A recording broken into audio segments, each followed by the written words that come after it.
Olá a todos, sejam bem-vindos. Hoje estamos novamente com Warwick Powell, professor adjunto e pesquisador sênior do Instituto Taihe. Então seja bem-vindo de volta ao programa. Lade, and I'm Board Chief at Frank Lang. Então, você é um especialista em tecnologia digital da China e, de modo geral, na economia digital. Você também escreveu um livro sobre China, confiança e cadeias de suprimentos digitais, e vou deixar um link para o livro na descrição. Mas, antes de entrarmos em blockchain e finanças digitais, eu gostaria de saber, em um nível mais amplo, como podemos entender a economia digital da China. Porque, bem, por muito tempo, as discussões sobre a China eram sobre o país tentando alcançar os outros. Mas parece que já passamos desse ponto há algum tempo.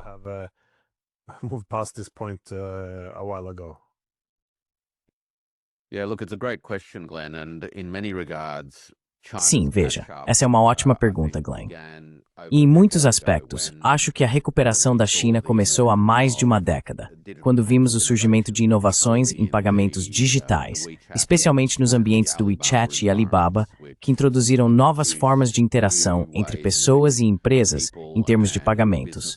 E, por fim, integraram os pagamentos a ecossistemas de informação digitalizados mais amplos. Então, a ideia do Super App, acredito, foi o início das partes mais visíveis da revolução digital da China.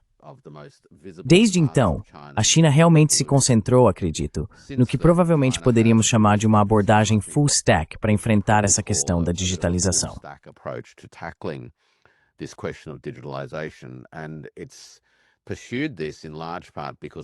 E isso tem sido buscado em grande parte devido ao reconhecimento de que os sistemas digitais são, na verdade, uma forma de permitir que o sistema econômico como um todo funcione com menos atrito. A maneira como muitos formuladores de políticas na China pensam sobre a economia chinesa é usando metáforas de fluxo e água, e essas ideias de movimento. Um corolário disso é o uso de ideias de bloqueios, sejam gargalos ou outros tipos de obstruções no sistema. A informação é vista como uma dessas áreas que são críticas para permitir que outras partes do sistema econômico fluam de maneira suave, e, portanto, é necessário enfrentar os bloqueios na rede de informações. Assim, a abordagem full stack realmente começa no nível fundamental da infraestrutura digital, no que diz respeito à capacidade de armazenar e transmitir informações.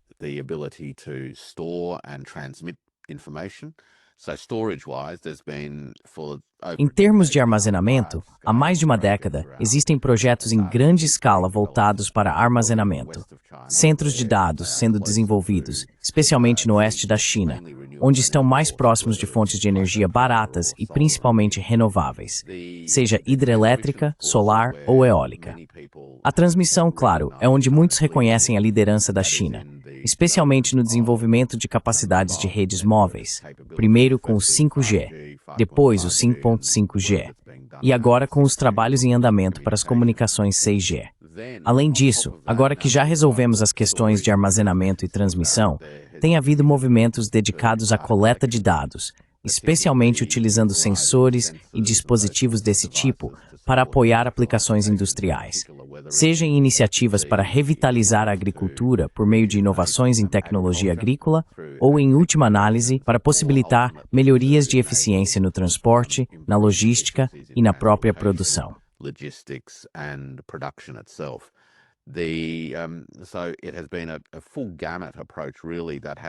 Então, realmente foi uma abordagem de espectro completo, que levou a maior parte de 15 anos para ser construída. Agora, isso também significa, eu acho, Glenn, que muitas pessoas acabam argumentando que talvez a China não seja líder em certas tecnologias, e talvez não seja mesmo. O que a China realmente se esforçou para fazer foi se tornar uma sociedade tecnológica. Portanto, ela não precisa necessariamente liderar em todas as áreas tecnológicas, embora, obviamente, estejam buscando melhorar ao máximo o que fazem. Mas o que eles procuram fazer é incorporar rapidamente as tecnologias na sociedade e nos processos econômicos para aproveitar os benefícios que essas tecnologias trazem. E eu acho que uma maneira útil de pensar sobre a China e tecnologia é através da ótica da China como uma sociedade tecnológica. is through the lens of China as a technology society.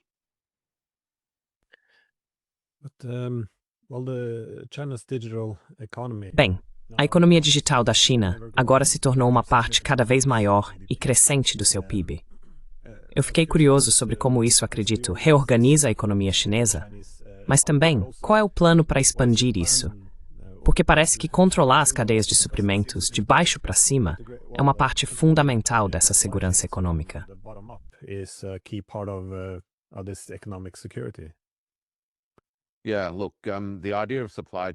Sim, veja, a ideia de cadeias de suprimentos e cadeias de valor industriais voltou a ser bastante central na forma como as políticas públicas têm sido formuladas, tanto do ponto de vista da circulação interna, quanto em termos de como o sistema econômico chinês interage com o resto do mundo. E, novamente, é aqui que a informação é reconhecida como central para o funcionamento de tudo isso. Então, se pensarmos em um sistema econômico como envolvendo a produção de bens e serviços e a troca desses bens e serviços, movendo-os por meio de uma cadeia de suprimentos física, por assim dizer, de um lado, e na outra direção, o movimento dos pagamentos. Ou seja, os bens se movem em uma direção, por assim dizer, e o dinheiro se move na direção oposta.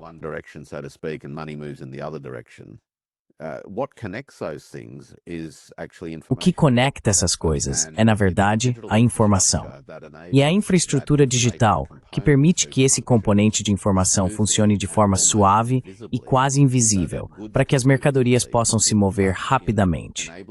Mas ao permitir que as mercadorias se movam rapidamente, também estamos permitindo que os pagamentos ocorram com agilidade. E há toda uma gama de benefícios econômicos e financeiros para o sistema como um todo. Então, de um ponto de vista macro, isso reduz a quantidade do que eles chamariam de capital de giro dormente. Ou seja, capital financeiro que está parado na cadeia de suprimentos, esperando a autorização para que os pagamentos sejam feitos. E também potencialmente aumentando a circulação de dinheiro dentro do sistema econômico.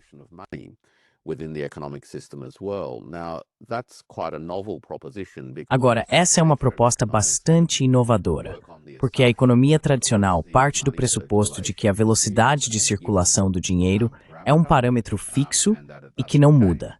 Algumas pesquisas recentes sugerem que a digitalização dos pagamentos na China levou a algumas melhorias modestas na circulação de um determinado estoque de dinheiro. Então, estamos falando também da taxa de fluxo de um determinado estoque de dinheiro pelo sistema econômico. Agora, o que isso faz? Quero dizer, tudo isso pode parecer um pouco entediante de certa forma, mas o que isso faz, Glenn, é que vai direto ao cerne da gestão do fluxo de caixa das empresas.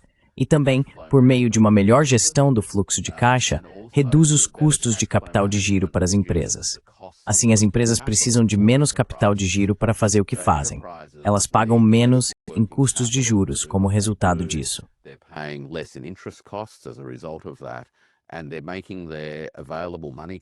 E eles estão fazendo com que o capital disponível trabalhe muito mais e mais rápido, de modo que ao longo de um período de, digamos, 12 meses, uma determinada quantia de capital de giro, com a qual o sistema começa no primeiro dia, consegue circular pelo sistema econômico mais vezes do que acontecia no passado. E isso realmente leva a um certo tipo de eficiência de capital, que não aparece em algumas das medidas tradicionais, mas certamente se reflete na forma como as empresas econômicas estão aumentando seu volume de produção, movimentando produtos rapidamente para os consumidores finais e fazendo a engrenagem econômica girar mais rápido. Isso está trazendo, na minha opinião, os resultados que estamos começando a ver, que são custos mais baixos, volumes mais altos, maior produtividade e, como resultado, melhores padrões de vida para os cidadãos chineses, além de oportunidades para que mercados globais se beneficiem de uma produção em grande escala e de baixo custo.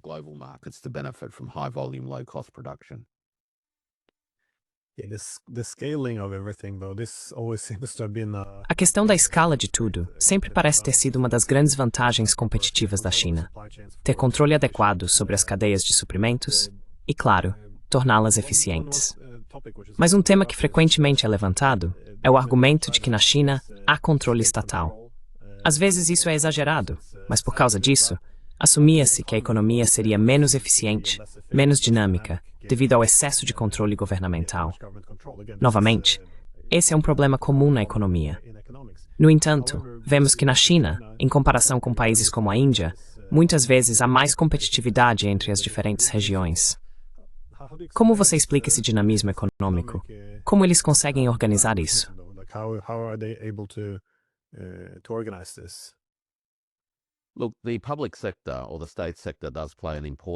Veja, o setor público ou setor estatal realmente desempenha um papel importante no sistema econômico como um todo.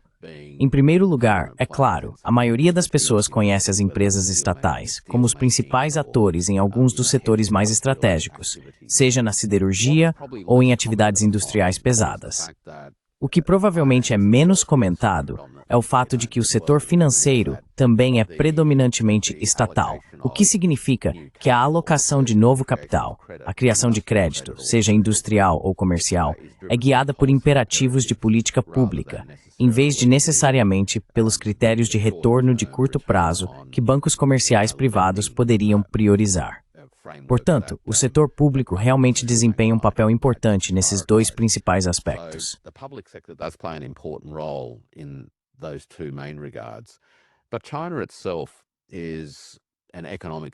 Mas a própria China é um sistema econômico que, na verdade, é caracterizado por uma significativa descentralização das atividades, já que a responsabilidade por implementar as diretrizes estratégicas nacionais de alto nível é transferida para as regiões, das províncias para as cidades e, por fim, para os condados e vilarejos.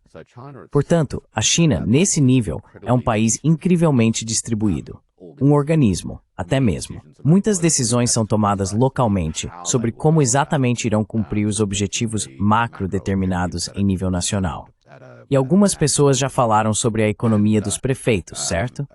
A importância das cidades, não só como âncoras administrativas, mas também como pontos críticos de coordenação dentro do sistema econômico. Outra coisa sobre o mercado chinês como um todo é que ele também é incrivelmente competitivo.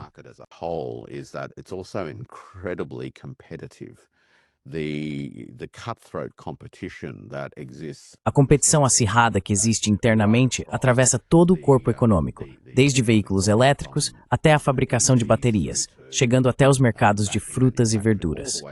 Portanto, todo o sistema econômico é intensamente competitivo, onde os consumidores chineses, sejam compradores empresariais, empresas ou famílias, se recusam a ser explorados e negociam acordos extremamente duros com a cadeia de suprimentos.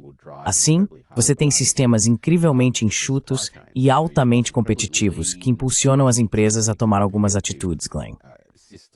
Uma resposta óbvia, quando há uma pressão enorme sobre as empresas, já que os preços estão sendo negociados até o mínimo possível, é que essas empresas vão buscar cortar custos.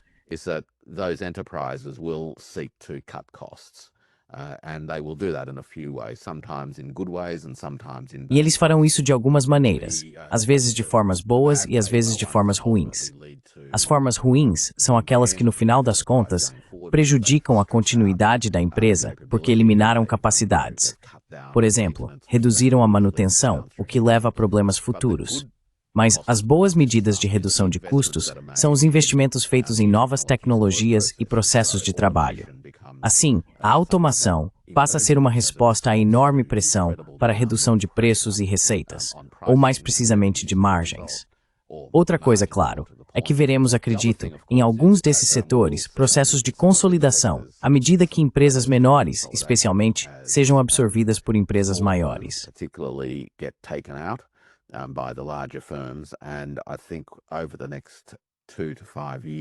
E eu acho que nos próximos 2 a 5 anos haverá bastante disso em alguns dos setores líderes que surgiram, digamos, nos últimos 5 a 10 anos. A escala da China e a velocidade com que a China faz as coisas geralmente resultam em uma incrível onda de atividades em construção de capacidade que depois se racionaliza um pouco mais adiante e o ciclo tende a se repetir. Outra coisa que as empresas fazem, e vemos isso também no ambiente competitivo, é investir em novos produtos que podem dar à empresa uma janela temporária de vantagem competitiva, permitindo que cobrem preços que lhes proporcionam lucros acima da média. or charge prices that give them above average profits. And we see this incredible E vemos surgir esse incrível ciclo de desenvolvimento de novos produtos. Os veículos elétricos são um ótimo exemplo, onde não estamos competindo apenas em preço, mas novos modelos e novos recursos estão sendo lançados continuamente. O setor de veículos elétricos na China tem ciclos de novos modelos incrivelmente curtos, menos de um ano em alguns casos, com novos modelos e recursos sendo lançados. Enquanto na fabricação tradicional de veículos, a renovação de modelos normalmente ocorre em ciclos de 3 ou 4 anos. Então essas são as características do sistema chinês. These are the features of the Chinese economic system.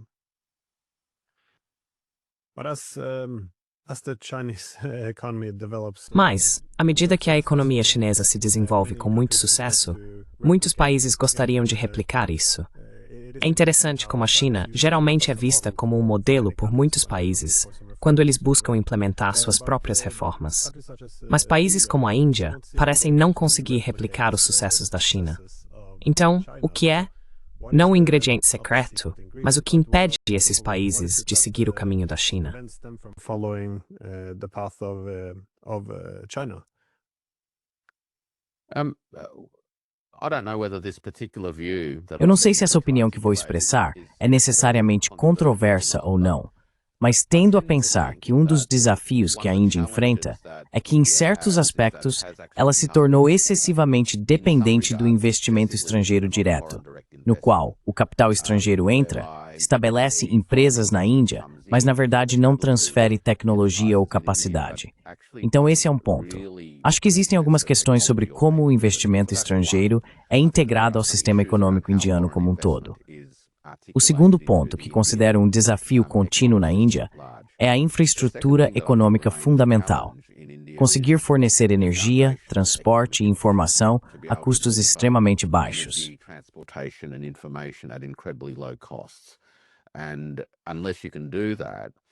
E a menos que você consiga fazer isso, a capacidade de operar uma indústria moderna é, na verdade, bastante difícil, especialmente em níveis de competitividade global de custos para setores expostos ao comércio internacional. A terceira coisa que eu acho que é realmente um desafio, e isso é uma faca de dois gumes para um lugar como a Índia, é que o inglês é uma das muitas línguas ensinadas na Índia. Há muitas pessoas na Índia para quem o inglês é, em grande parte, um equivalente, não necessariamente uma língua materna, mas um equivalente a uma primeira língua. Agora, isso é fantástico do ponto de vista das transações globais. Certamente apoiou o surgimento de coisas como call centers que dão suporte a indústrias no Ocidente.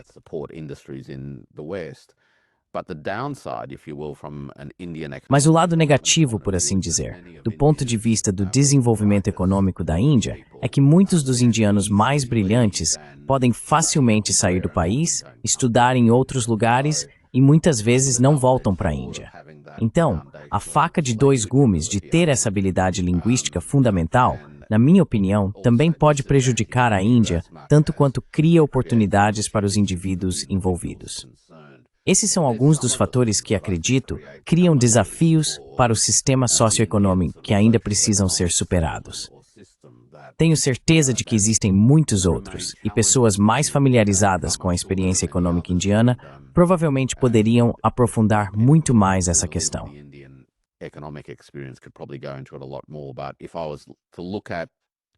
Mas se eu fosse analisar as coisas em que a China se concentrou, infraestrutura básica, capacitação da população e disponibilidade dessa população para trabalhar em indústrias domésticas, esses são dois ingredientes muito importantes.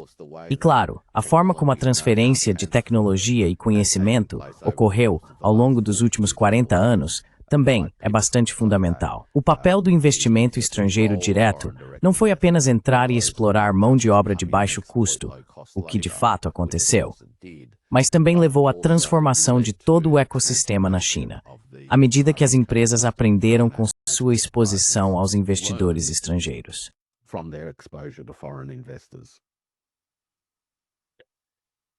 How does China, though, Como a China se conecta com o mundo mais amplo por meio de suas tecnologias digitais? Porque durante muitos anos, os chineses construíram toda a sua infraestrutura física.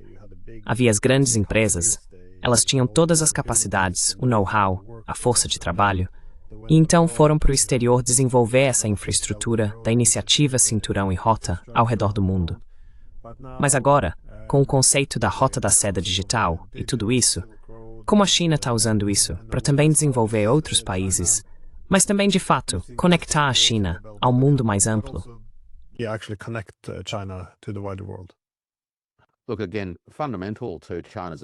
Veja novamente o que é fundamental para a capacidade da China de ser uma nação comercial, e ela é o maior parceiro comercial de mais de 140 países, é seu compromisso histórico, nos últimos 15 anos, de construir infraestrutura relacionada ao comércio, sistemas de transporte, armazenagem, logística e esse tipo de coisa. Isso, é claro, permite que a China, como economia comercial, se conecte com outros lugares. Navios podem se mover, mercadorias podem ser transportadas para os portos, etc.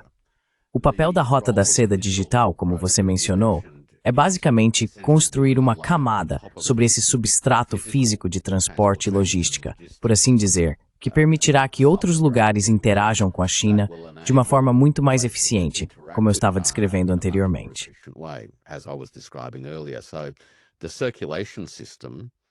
O sistema de circulação depende fundamentalmente de informação, e essa informação precisa ser coletada de forma rápida e fácil, armazenada a baixo custo, validada com custo mínimo e, claro, disponibilizada aos participantes que precisam dessa informação de maneira válida e acessível.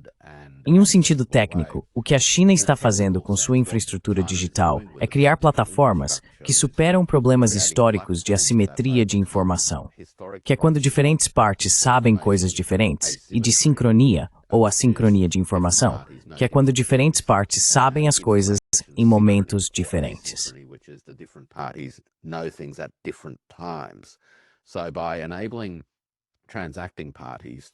Ao permitir que as partes envolvidas em uma transação tenham acesso às mesmas informações ao mesmo tempo, elas conseguem acelerar os processos que dependem desses dados, sejam pagamentos, liberação alfandegária ou qualquer outro.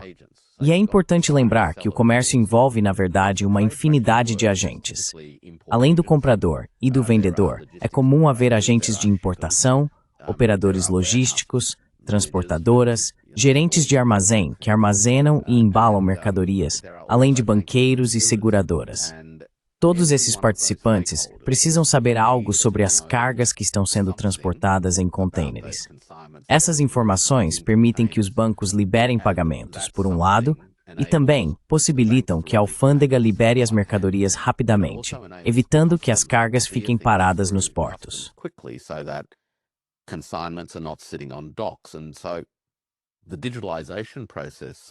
Assim, o processo de digitalização apoia isso ao permitir que as alfândegas, de certa forma, tenham um alerta antecipado, por assim dizer, do que está chegando. Elas podem ver informações sobre as remessas que estão a caminho, o que possibilita a aprovação simplificada dessas remessas à medida que passam. E a IA, à medida que está sendo implementada agora, começa a impactar os portos.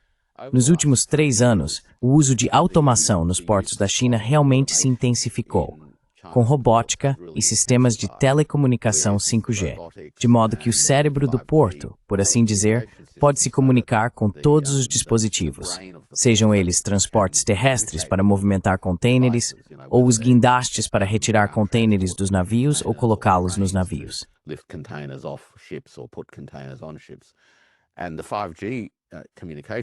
E o sistema de comunicação 5G possibilita que isso aconteça. Então é preciso ser capaz de mover grandes volumes de dados e fazer isso rapidamente.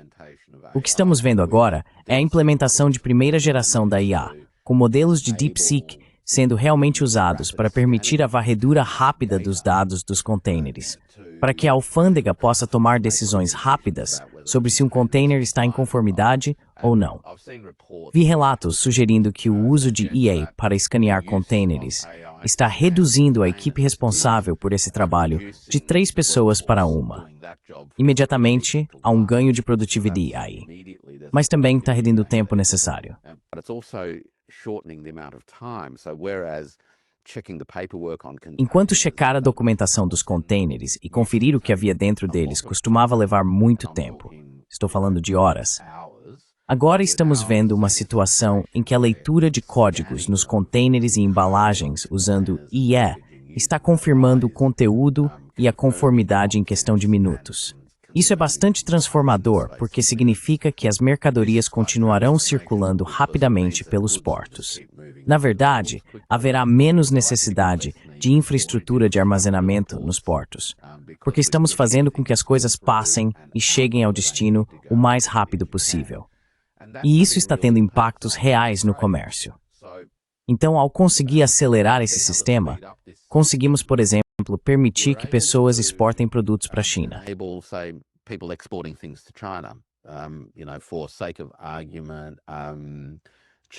Para fins de argumentação, cerejas do Chile para a China agora estão chegando na China, em um aeroporto em Xi'an, por exemplo, sendo processadas pela alfândega e literalmente reduzindo 20 ou 30% do custo como resultado da digitalização desses processos, entregando o produto final aos consumidores a um custo menor.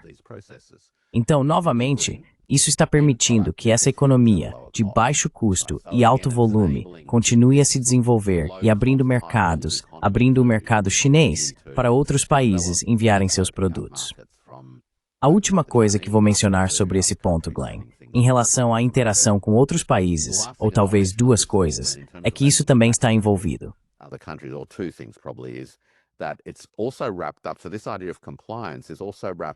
Então, essa ideia de conformidade também está ligada à segurança. Uma das questões relacionadas ao comércio é garantir que, especialmente quando se trata de alimentos e produtos farmacêuticos, o que está sendo transacionado seja seguro e atenda aos padrões relevantes.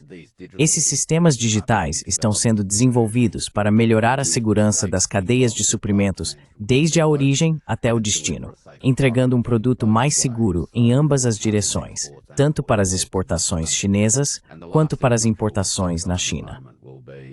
O último ponto, que tenho certeza de que abordaremos em breve, é a evolução dos pagamentos digitais, que também vai simplificar processos, reduzir custos, economizar tempo e diminuir outros tipos de riscos para os participantes envolvidos no comércio internacional.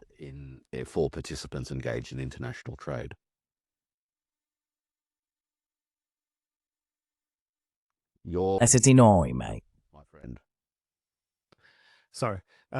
Yeah, I wanted to get to the blockchain. Desculpe. Sim, eu queria falar sobre blockchain e finanças digitais também. Mas antes, você estava discutindo o papel da IA nos portos e tudo mais. Mas a IA está, claro, entrando em quase todos os setores. Nesse sentido, só queria perguntar, quais são seus pensamentos sobre essa corrida da IA entre chineses e americanos?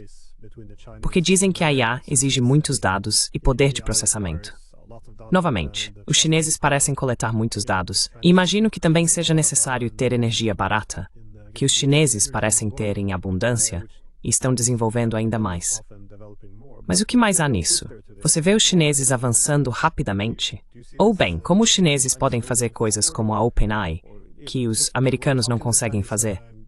Como você explica isso?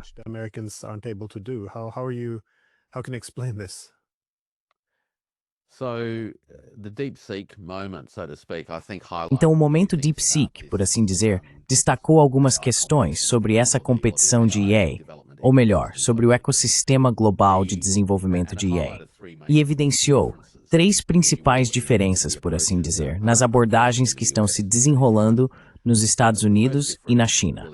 A primeira diferença realmente se resume às restrições de hardware, certo? Os Estados Unidos possuem as tecnologias líderes em termos de semicondutores e GPUs necessárias para operar sistemas de IA. E a China não tem isso. As capacidades de fabricação e design de chips próprias da China estão um pouco atrás do que os Estados Unidos e alguns de seus parceiros ocidentais têm nesse setor.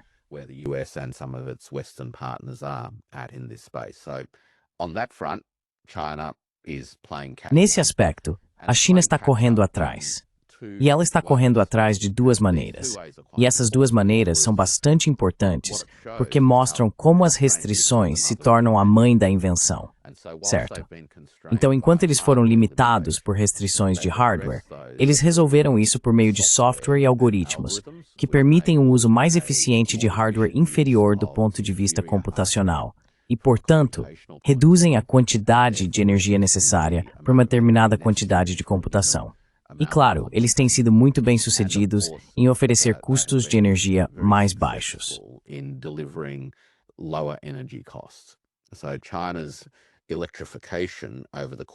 A eletrificação da China, ao longo dos últimos 20 anos, e a implementação contínua de energia renovável em particular, está proporcionando ao país um sistema elétrico, ou um sistema energético, que oferece resultados de retorno energético sobre um investimento muito altos.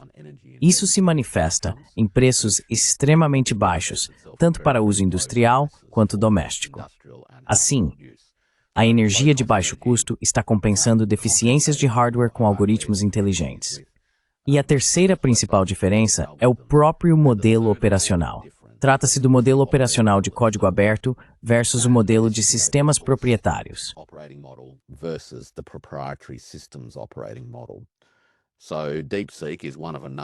Então, a DeepSeek é uma das várias empresas chinesas de IA que lançaram seus modelos fundamentais como código aberto, e não apenas código aberto para uso não comercial, mas código aberto para qualquer uso. Isso significa que qualquer pessoa, em qualquer lugar do mundo, pode baixar o DeepSeek, uma cópia do modelo, e executá-lo localmente, ou seja, rodar em seus próprios dispositivos, armazenando os dados em seu próprio ambiente, sem qualquer relação com o local de origem do modelo original. Elas literalmente se tornam uma ilha de IA própria, baseada em uma capacidade desenvolvida por essas empresas na China. E ao fazer isso, acredito que vão transformar fundamentalmente o modelo de duas maneiras.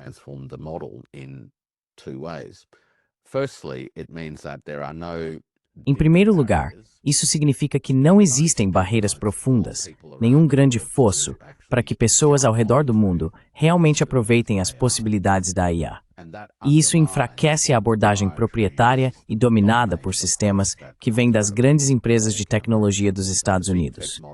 O modelo das Big Techs nos Estados Unidos sempre foi criar fossos profundos que protegem a propriedade intelectual fundamental, permitindo que se obtenham rendas econômicas ao cobrar taxas substancialmente mais altas do que o custo marginal.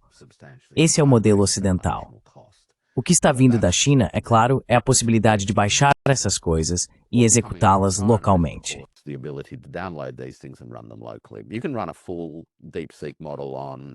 Você pode rodar um modelo completo do DeepSeek em um hardware que, somando os preços, custaria cerca de $6.000 ou $8.000 para montar. Então as barreiras agora são muito, muito baixas. Isso também significa, e essa é a segunda dimensão da mudança no modelo, que o valor para as empresas virá do desenvolvimento de aplicações que aproveitem essas capacidades fundamentais. Portanto, em vez de tentar criar fossos profundos e oportunidades de alta receita e alta margem em torno dos modelos centrais, o modelo chinês está basicamente dizendo que a base já está disponível. Qualquer um pode usar. Agora, vá em frente e construa aplicações que explorem essa capacidade.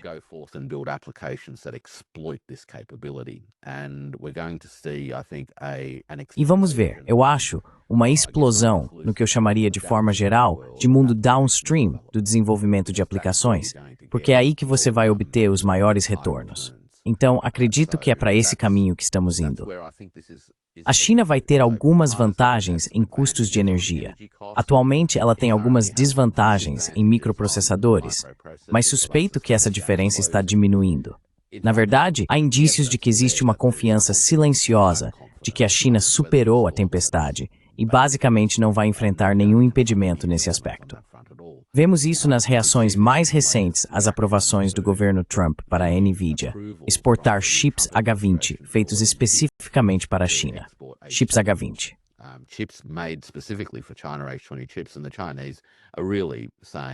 E os chineses estão basicamente dizendo, nós não os queremos. E estão fazendo isso ao aumentar os preços.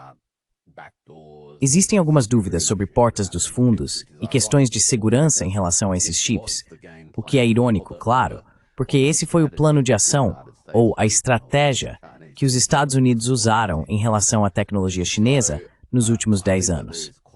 Então acredito que há uma confiança silenciosa no mundo regulatório chinês, no mundo político e na indústria de tecnologia de que as capacidades domésticas da China estão à altura para lidar com quaisquer restrições que tenham surgido. E bem, eles continuam avançando. And on they march. So, that takes me nicely to the last question. Isso me leva bem à última pergunta, que é sobre blockchain e finanças digitais, incluindo até que ponto o yuan digital não está apenas mudando a China, mas também mudando as transações internacionais. Como você vê esse desenvolvimento? Transactions. How do you see this development? I'll touch on the blockchain stuff first. Vou começar falando sobre a questão do blockchain. Em parte porque, como você mencionou, escrevi o livro sobre, bem, acho que você poderia chamar de blockchains com características chinesas. O livro realmente começou como uma resposta ao que me parecia ser um paradoxo, que era o fato de o blockchain como tecnologia ter surgido em 2008 com o white paper de Satoshi Nakamoto. Ele veio com uma espécie de ethos político, muito libertário, descentralizado, aquela coisa de enfrentar o sistema. E, no entanto, um lugar como a China acabou adotando as tecnologias de blockchain. De certa forma, você pensaria que seria o último lugar a adotar esse tipo de tecnologia.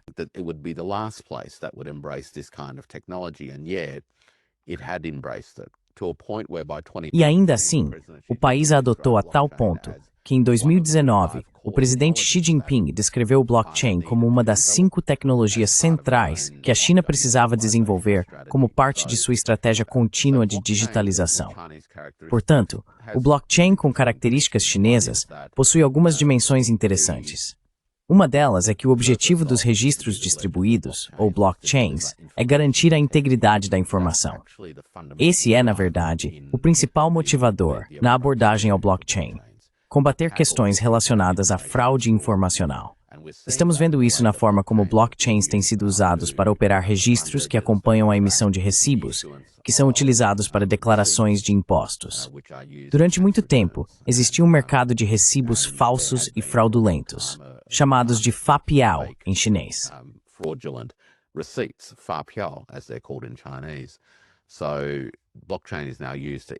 Agora, o blockchain está sendo usado para emitir fapiao, de modo que eles não possam ser fraudados. O blockchain também tem sido utilizado desde 2017 na indústria de valores mobiliários lastreados em ativos na China. Não se escreveu muito sobre isso, mas milhares de produtos de valores mobiliários lastreados em ativos já foram emitidos em redes blockchain, novamente, para combater o problema de valores mobiliários fraudulentos, circulando e sendo comprados e vendidos. A aplicação em cadeias de suprimentos, na minha opinião, é aquela em que estamos começando a ver uma escala significativa. E as redes blockchain utilizadas para isso são bastante diversas, desde consórcios privados, onde as partes interessadas se unem para operar uma infraestrutura comum, até alguns usos de grandes redes públicas. Redes públicas estão sendo usadas em áreas como o rastreamento da emissão de conhecimentos de embarque, entre outras coisas.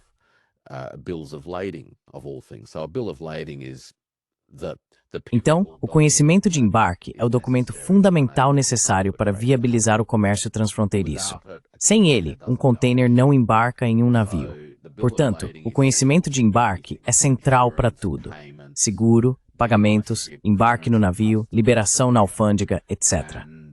Tornar todo esse processo mais eficiente em torno dessa informação específica é fundamental, especialmente quando se trabalha com o transporte de muitos contêineres. Por isso, blockchains também estão sendo utilizados nesse contexto. O compromisso com a blockchain é bastante amplo, Glenn. As diversas autoridades se comprometeram a desenvolver infraestrutura de pesquisa, desenvolvimento e treinamento.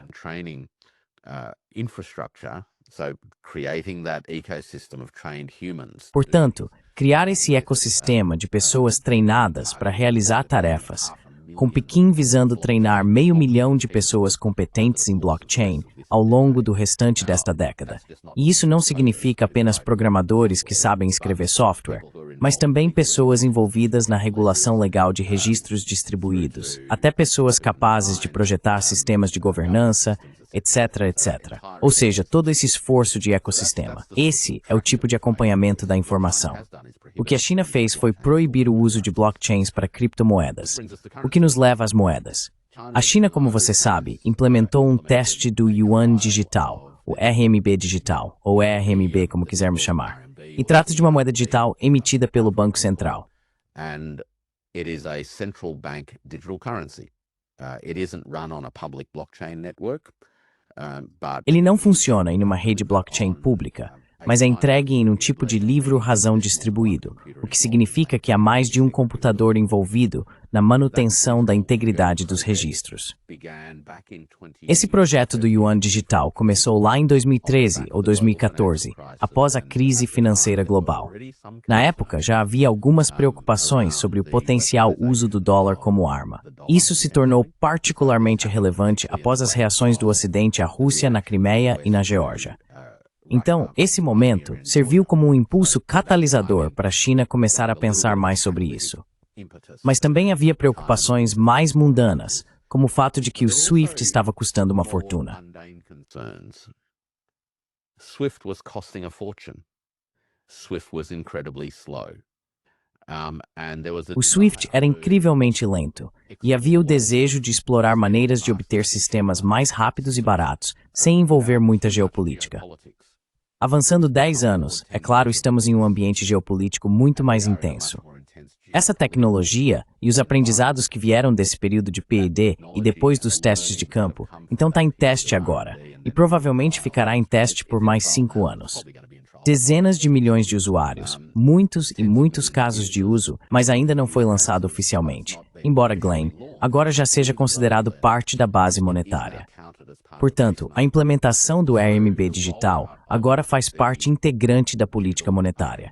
Não é uma questão tecnológica, é uma questão de política monetária.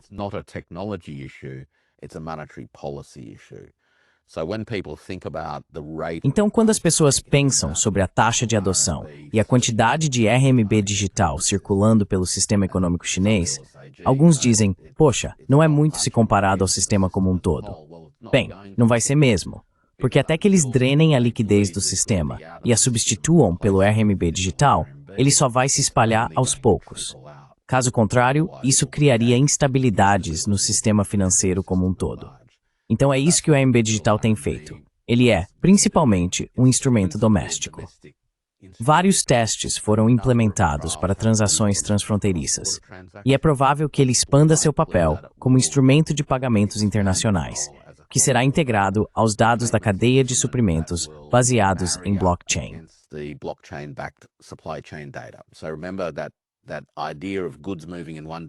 Então lembre-se daquela ideia de mercadoria se movendo em uma direção, dinheiro se movendo na outra direção e esses dois movimentos conectados por informação. Bem, é assim que o sistema está sendo projetado para operar. E então, é claro, tivemos alguns desenvolvimentos recentes no espaço das stablecoins, especialmente vindos de Hong Kong, como uma abordagem para criar stablecoins estabilizadas ou lastreadas em RMB também. Em parte como resposta ao Genius Act nos Estados Unidos, mas em parte acredito como uma inovação de política impulsionada internamente, visando explorar as possibilidades das tecnologias financeiras de ponta. Então, é mais ou menos aí que estamos no momento. So that's roughly where we're at the moment. Fica a impressão de que a China tem uma certa oportunidade de experimentar um pouco mais do que, por exemplo, os americanos, considerando que a China se desenvolveu tão rapidamente e os Estados desenvolveram muitos interesses de poder no status quo. Você vê o mesmo nas Forças Armadas também.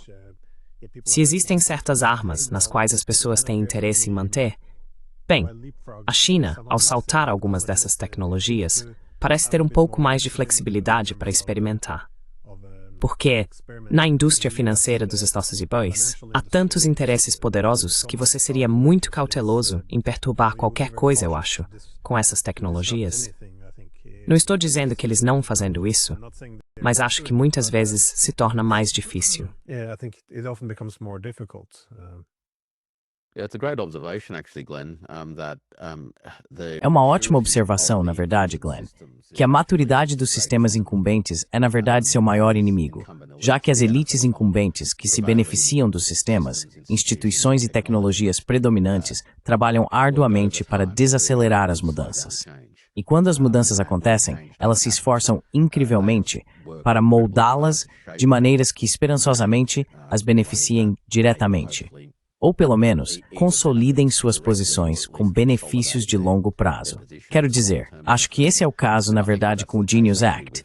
Ele beneficia em grande parte as instituições financeiras incumbentes nos Estados Unidos, ao mesmo tempo em que introduz uma série de instabilidades domésticas e globais. A China, na verdade, é muito mais cautelosa na forma como permite que esses instrumentos sejam criados do ponto de vista regulatório. Assim, você tem inovação de outras formas, e talvez seja uma daquelas situações dialéticas em que restrições em uma área catalisam mais energia inovadora em outras áreas. E acho que vemos isso bastante no ambiente chinês. I think we see that in the Chinese environment quite a lot. Well, Warwick.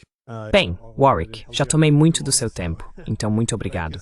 Essas são questões complexas, mas é muito importante compreender as forças motrizes por trás dessas grandes mudanças de poder que você está observando. Então, mais uma vez, obrigado. Serving, so yeah, thanks again. Prazer absoluto, Glenn.